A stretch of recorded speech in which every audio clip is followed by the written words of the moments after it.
2 could be as bad as 1. It's the loneliest number since the number 1.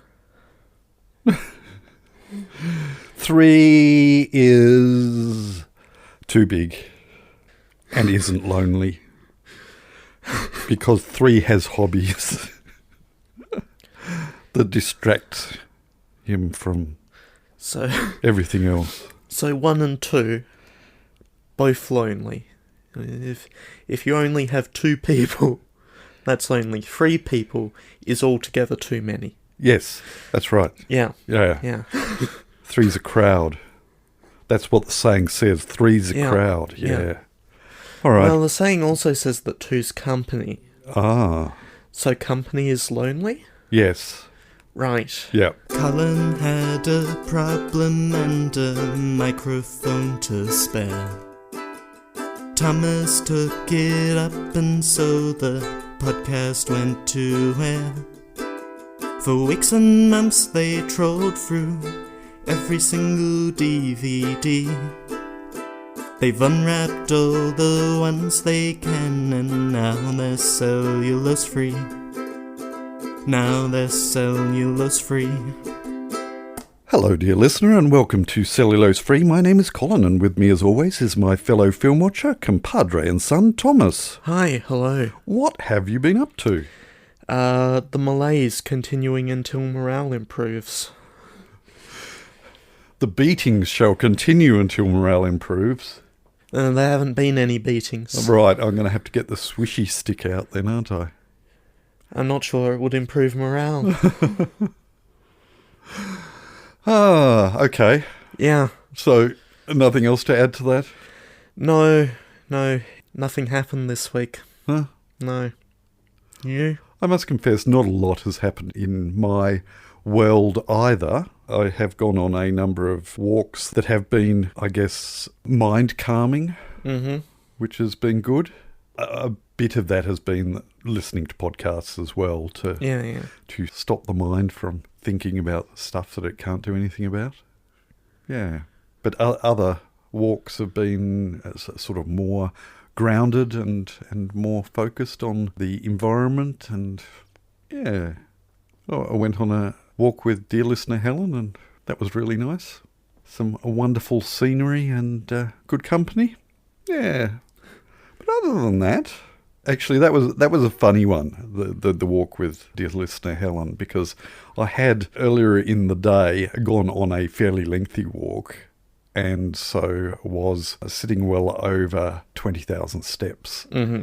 And yeah, then got a message from Helen saying, "Do you want to go for a walk?" And I just stepped out of the shower after that long walk, and I said, "Yes, let's do this."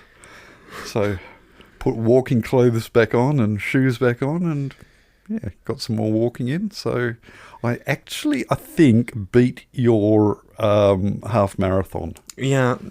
Not deliberately. I wasn't making a competition out of it, but yes. It seems plausible. Yeah. And today was a case of the weather forecast was pretty average, but it looked fine enough to actually walk into town. Yeah. To see my therapist, and then at the end of my therapy session, she asked, "So, are you going to walk back?" And looking out the window that we had to look out of, it still looked really fine, but we had our backs towards the mountain where the weather tends to sort of creep over. And I said, "Well, it depends on how it is actually out there." And I'd sort of looked at the weather forecast and said, look, I was lucky to get in here with the forecast as it was. But when I got outside, it was like 18 degrees and absolutely amazingly pleasant. And I did look up over the mountain, and yeah, there were some threatening clouds, but I thought, look, let's see how we go.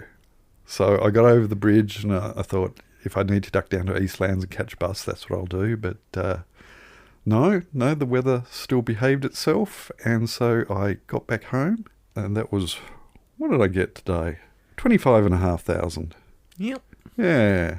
And probably within the half hour, the sky just opened up and dropped lots of rain, and there was thunderings and lightning, and yeah, so everything worked out well. As opposed to yesterday's walk/jog, where I decided, no, I need to get out, even though it was drizzling, and I didn't even take a backpack. I just said, I want to get my minimum steps in. If I get drenched, I get drenched. And even that was, quite pleasant. Apart from the drizzle, and I did get quite damp, but not saturated. So I wiped my glasses 3 times whilst I was out. So, anyway, other than that, nothing springs to mind as to things amazing or wonderful. Well, I'm glad that podcasts successfully occupy your mind. I'm not saying they necessarily successfully do it. Which would be represented by the wear on the rewind button on my headphones. Because the number of times where I suddenly realise, my mind has wandered into those places where I don't want them to wander, and I've missed a whole section. So I've had to wind back, and that can happen 3 or 4 times on the same section too. So the places that my mind wandered, not necessarily places I don't want it to wander to, just not useful or relevant. No, exactly. Yeah, I'll get a completely unrelated song stuck in my head, and that'll distract me from actually listening to the podcast. How permanently do those things get stuck in your head? Possibly hours at a time. Like, I can have earworms stuck for days. Oh yeah, and that's horrible. I wonder if earworms are hereditary. We'll have to check some studies to see whether earworms are hereditary. Physically transmitted. Right, okay. Good. Yeah. Good. Hey, let's watch a movie. Yes. Let's distract ourselves with some westernish type of movie, which we are watching in respect for the recent passing of Robert Redford. Mm-hmm. I did say last week regarding Master and Commander that we have done a podcast on every single Peter Weir film on the shelf. And I don't know whether it was implied as to when I was talking about Robert Redford that we have certainly done a number of Robert Redford podcasts, but not all of his films that are on the shelf, because there's a number of Marvel movies that he appears in that we have not done a podcast on. So. Yeah.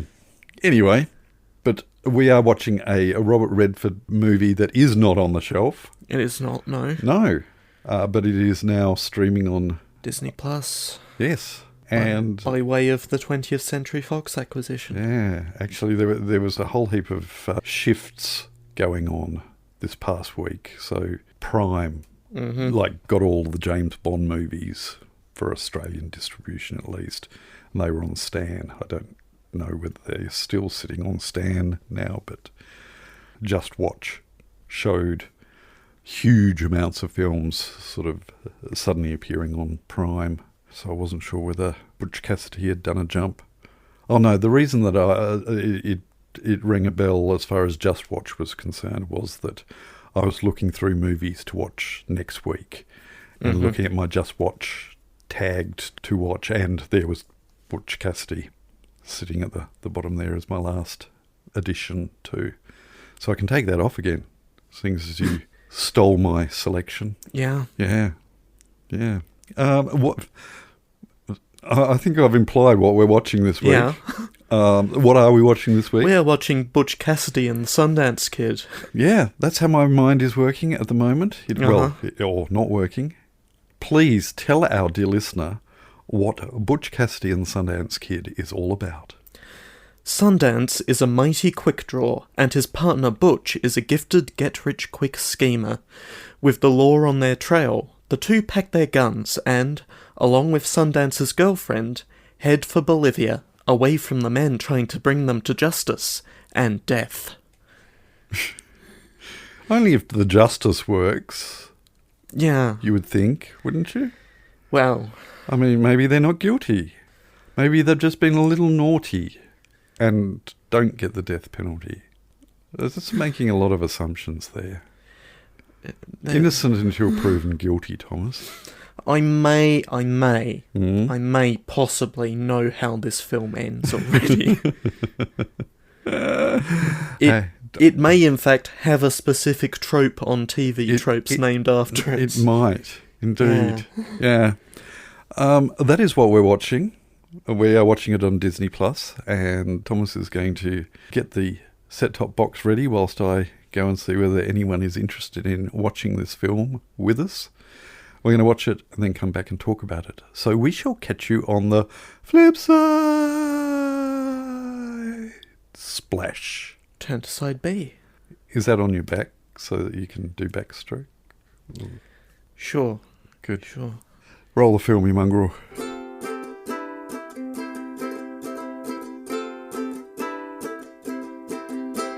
So what did you think?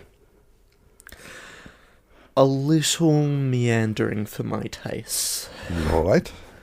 You know, there's, I think, the right number of story beats, but too many sub-beats. Uh-huh. There are 2 separate montages in the back half of the film. Mm-hmm. Right. And the initial being tracked sequence doesn't need as many beats to prove that they're going to be tracked. Yeah. So that would possibly explain your comment of it being a 60s movie? No. That was referring to the credits. The credits. Yeah. The credits were certainly short. Yeah. I mean, the flip side of that was the opening credits were fairly long. Yeah. Okay. Well, I'm getting the vibe that I possibly enjoyed it more than you did. That's entirely possible. But I also do definitely recognise places in it that I was not as engrossed in it as other sections. Mm-hmm. I certainly found the tracking scene quite good. Mm-hmm. And the right length. I'm quite sure that Princess Bride was taking a riff from that, whereas in Princess Bride is, who is this guy who keeps following them and slowly catching up? Yeah. The other thing that threw me as far as that tracking was concerned is that I heard Lord Baltimore as Lord Voldemort. Yeah.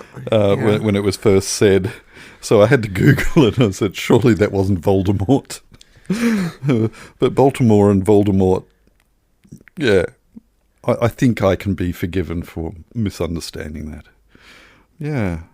I hadn't realised, I don't think, except that I have vague recollections of possibly seeing maybe an interlude on the ABC of Raindrops Keep Falling on My Head, with the happy scenes from when that was being shown, because that scene was very familiar, but I hadn't made the connection that A, those scenes were from this film, and B, the song was written for this film. Because Raindrops Keep Falling on My Head was a very, very popular piece of music that I was familiar with growing up, but had not made the connection that this is where it was from. Yeah. I had a blast with this, apart from those dips. I mean, don't get me wrong. I will. The bits that were good were very good. Mm-hmm. Yep. Just maybe didn't need as many of them.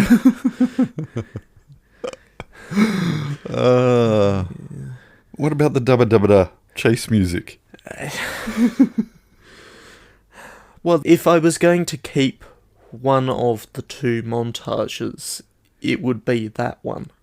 Uh-huh. And not the one that's a bunch of photos in the middle of the film leading to them leaving America. Yeah. See, that felt to me almost as if it was a intermission. It had that feel of, right, okay, we're letting you rest for a moment. until we've got Act 2. That did possibly go on for a bit long for me. Yeah. But one thing that I did like about that montage was the transition again back into sepia with the bicycle wheel spinning. I thought that was beautiful. The thing that reminded me of that was the note that I wrote, that future's all yours, you lousy bicycle. I thought that was cool. Yeah, certainly as far as current modern sensibilities, it certainly could have been a lot tighter. But there were so many clever bits in it, and that zoom out from a still.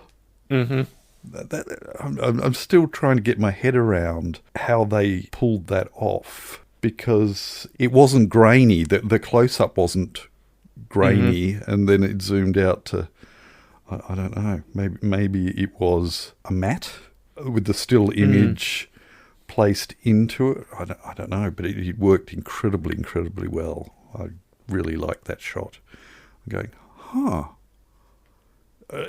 incredibly easy enough to do these days. But then there was some thinking going on there. Yeah. My frame of mind was certainly, I didn't really know what to expect, but I was certainly well and truly satisfied with that.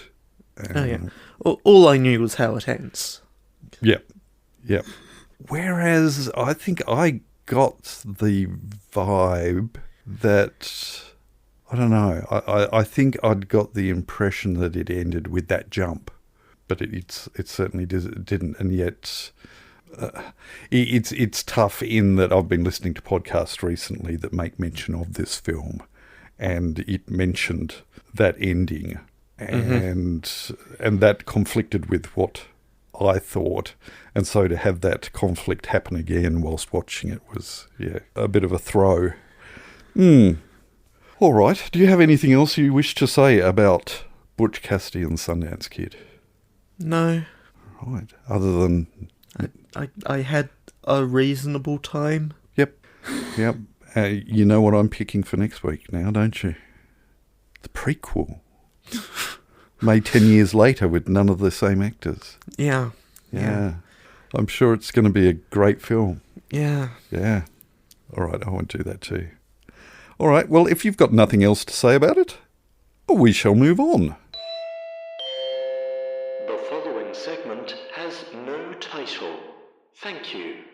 I will say from the top that we do not have any guesses this week. We do not. And indeed, not a whole lot of of content, but we'll go through this. Yeah. I did have some fun and games working out what was going on here, and think I've sorted it and backtracked through it. It's very much a case of word association football. Yeah. First, a few comments over on Discord, starting with E of Pie. Hi, E of Pie. Who posted a Blue Sky post that had fairly coincidentally been posted basically the day we recorded. Okay. So this is extra context. Yeah. Right. Because I couldn't click on that link.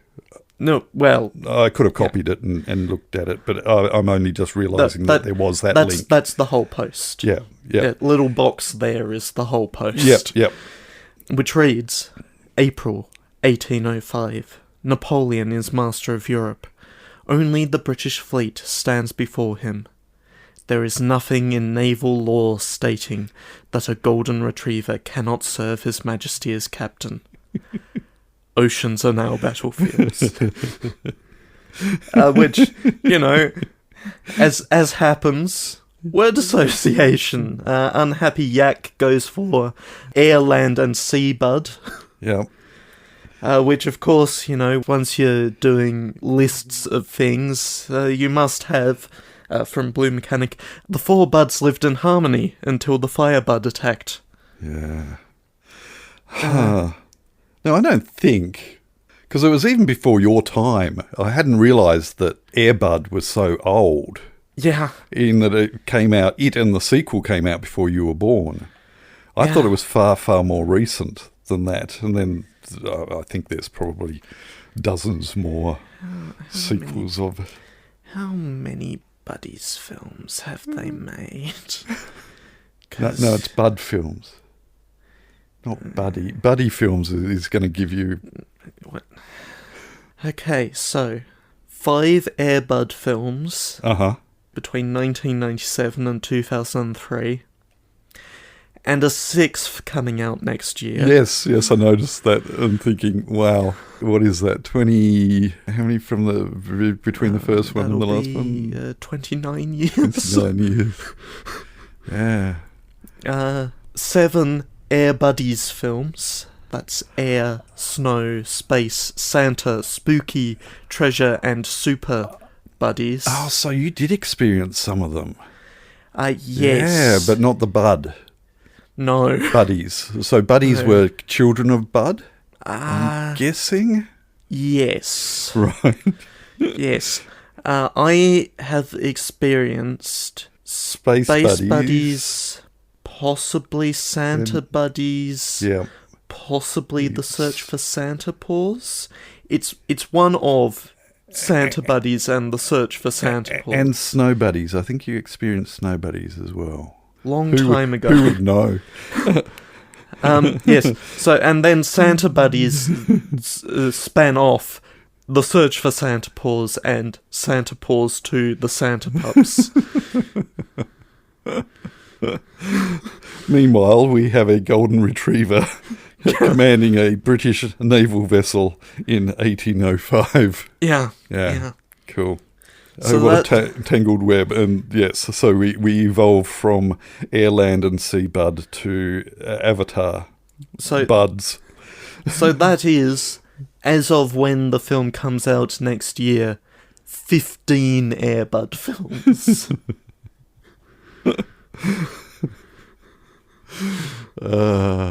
Dear. And over on Spotify, Caitlin. Hi, Caitlin. Says, since it's almost Halloween, you guys should do a movie like Scream or Nightmare on Elm Street, iconic horror movies. Which we do traditionally do something Halloween-y. Yeah, but not really my bag. Yeah, no, and it hasn't been mine either. I think I had some pretty bad experiences as a 13, 14-year-old with a whole stack of horror movies thrown at me well before my fragile mind was quite ready for them. And so I developed quite an aversion to and dislike of that kind of horror. Yeah, I can tolerate alien horror as far as the Alien franchise, the horror elements in that, because I see them more as science fiction movies. But I think, because it will be my choice as far as what movie we have closest to Halloween. And I think there will certainly be a movie chosen that will have a film appropriate for the season. But I don't think Scream or Nightmare on Elm Street is going to rate it. Yeah, I know that sounds somewhat wussy, but no, I had a certain peer group that we would have all-night video nights watching stuff that was well and truly over the top, that would make Scream and Nightmare on Elm Street look fairly tame in comparison. So, yeah, not my cup of tea. So those certainly won't be likely to appear on the podcast. But we will, as is, I think, traditional. We have previously sort of recognised that season, even though in Australia, well, I think the floodgates have opened there, and it has only really been in the last decade that Halloween has commerce and commercialisation have conquered the Australian market and has thrown large amounts of trash plastic each year. Yeah. So, yes, thank you, Caitlin, for reminding us, and we will certainly recognise the season, but not with either of those films, I'm afraid. For those wondering, last week's file name was Mustcmdr, MSTR, Very computer IT kind of file name there.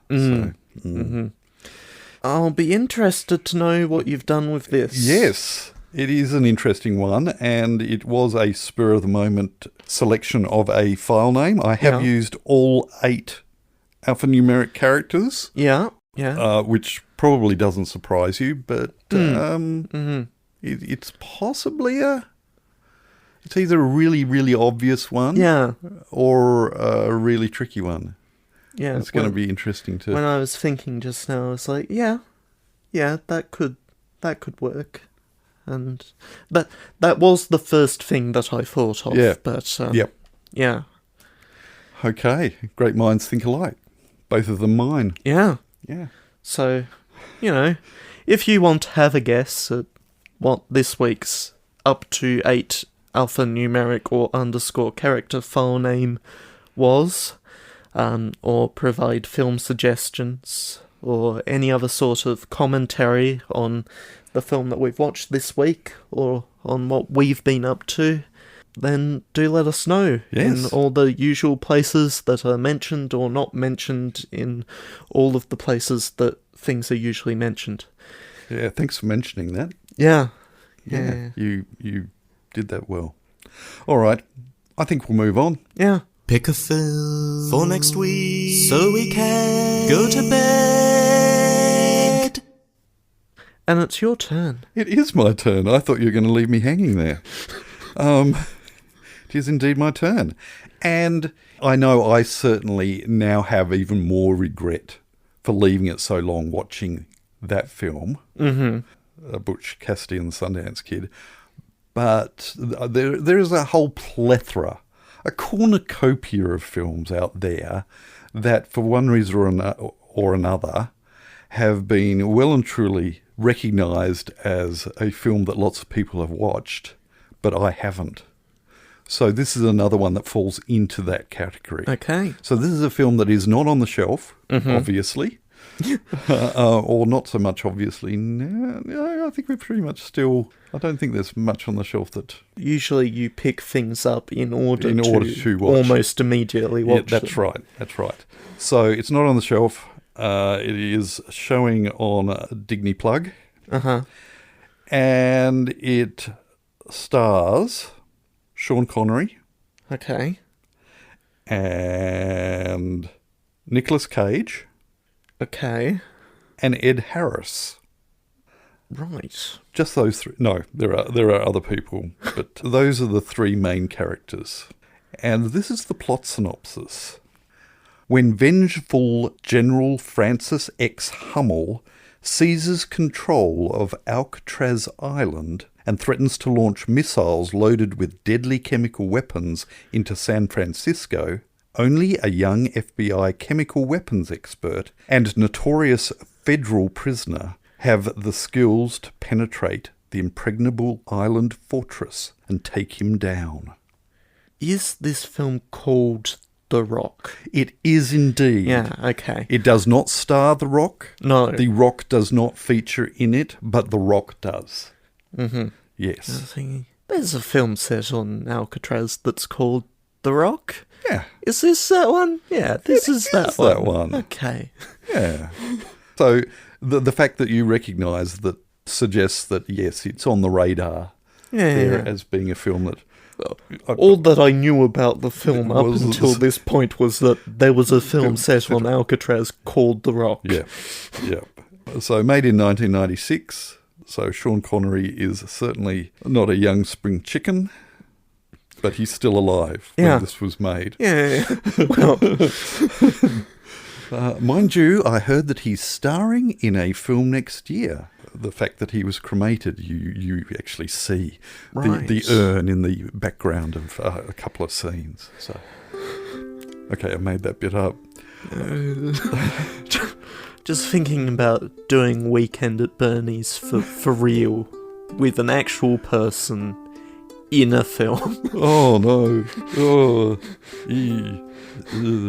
that's early 2000s internet nightmare stuff, that is. Next week. Also not a film that I've watched, but, What, Weekend in Bernie? No. Or there is a film? No, Weekend at Bernie's. Right. Yeah. No. Okay. Halloween, we're going to be watching The Care Bears. Okay. But next week, we will be watching The Rock. We hope that you can join us, but until then, we'll catch you next time. Bye. You have been listening to Cellulose Free. Your hosts were Colin, who produces and edits the show, and Thomas, who makes the artwork and music. Cellulose Free is recorded in the Deranged Cat Studios in scenic Tasmania, Australia. We keep track of our extensive physical media collection through My Movies, which we highly recommend. You can find links to that, as well as other places you can find us in the show notes. Cellulose Free is a Hi Hello production.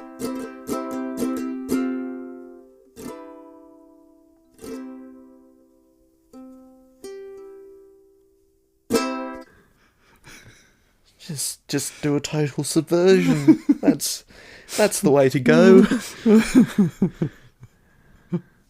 Oh dear. Running to look at the month. Show me the month.